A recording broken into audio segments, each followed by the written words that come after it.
Hi, I'm Jim Butler. I'm a candidate for the West Virginia State Senate this year, and I'd like to share a little of my personal story with you. I think the things we go through in life are important to know because that has a lot to do with the decisions we make going forward.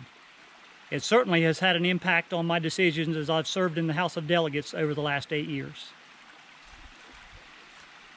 Sadly, when my sister and I were growing up, we were in circumstances like too many kids in West Virginia. Our family was plagued with alcohol abuse, drugs, and other things that just tore us apart. Things got so bad for my mom that when I was 9 years old, she shot herself. She didn't die from that gunshot wound, but that plagued her for the rest of her short life. When I was 17 years old, I joined the Marine Corps. I did that for 2 reasons. First of all, because I wanted to serve my country, and of course I thought the Marine Corps was cool. But secondly was to get out of that bad situation.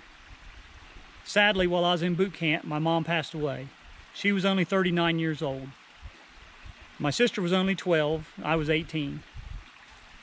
Well, I did well while I was in the Marine Corps, completed my enlistment, and decided to stay in California and start a small business. I was restoring antique cars like the old car behind me that I've had for 40 years, by the way. And this was the first car my wife and I went on a date in. I also got another job while I was there, and that was teaching ballroom dancing, believe it or not. And that's where I met my wife. I'm from Rochester, New York to California to take care of her parents who were seriously ill. Together we took care of her mom for the next 18 months until sadly she passed away from cancer. By that time her dad was doing a little bit better. We had done what we could because that's what families do, right? So eventually we moved back here to West Virginia, bought my grandparents' place, and her dad came back with us. So we've taken care of him for over 20 years. And he passed away about 2 years ago. And along the way, I about forgot, we had 2 wonderful kids. We have our son who's now at the Naval Academy Prep School in Newport, Rhode Island. And we have our daughter who's a sophomore in high school and just doing terrific, taking honors courses and excelling at throwing shot put and those types of things. So we're really proud of her. So that's a snapshot of our personal lives, and I'll get to why that's important here in just a minute. So how did I get involved in politics? Well, while I was in the Marine Corps, Ronald Reagan was the president, so that's when I decided for sure that I was a Republican. But then by the time I moved back here to West Virginia and started my small excavating business, I realized all the regulations and red tape it takes to stay in business, and I thought there's got to be a better way. While that was going on, Route 35 became a big issue here in Putnam and Mason counties. And they were constructing the road, but we heard that it was going to be a toll road. And Scott Cadle, who is now a delegate also, he and I both ran for office to try to keep the tolls off of that road, and we were successful. In our first term there, we helped pass legislation, public-private partnership, to help with the funding mechanism to get that road completed without tolls. In my time in the House of Delegates, I've been proud to support policies to help create good jobs in West Virginia. I've also fought to reduce frivolous lawsuits and to improve education in West Virginia by coming up with a better plan than Common Core. And as you know, that's another place where we dropped the ball. We just rebranded it rather than getting rid of it and replacing it with something better. And of course, I am pro-gun and pro-life. So here's the reason I'm running for the state Senate this time.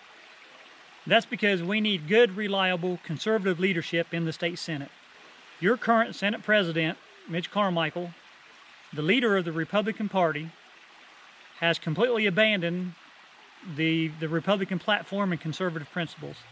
He's voted to increase your taxes more times than I can remember, whether it be personal property tax, real property tax, sales tax several times, transmission of energy, cell phones, barbers, shoe shiners, putting the food tax back on, you name it, he's tried to tax it.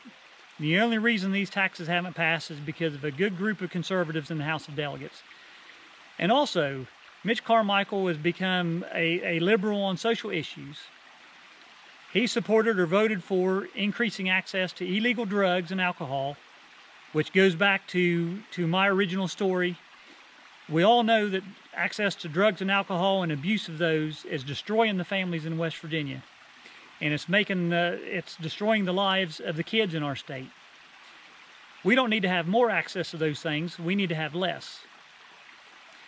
Also, he supported expansion of gambling, and subsidies for those, and an additional $11 million a year for horse racing. He's also killed the Religious Freedom Restoration Act by supporting an amendment that became the poison pill for that bill. That was a bill that passed the House with large bipartisan support, and it died in the Senate because of Mitch Carmichael. And also, he supported this deceptively called Fairness Act. Not only has he given that bill momentum this year, but he also sponsored it back. This is a bill that takes your constitutional rights away and gives special protections to a specific group of people. And I don't know how to put it other than to say that these are men who want to use the ladies' room. I don't think that's a good Republican value, it's not a conservative value, and it's not a good policy for the state of West Virginia. This puts West Virginia businesses in a situation of being sued for their thought.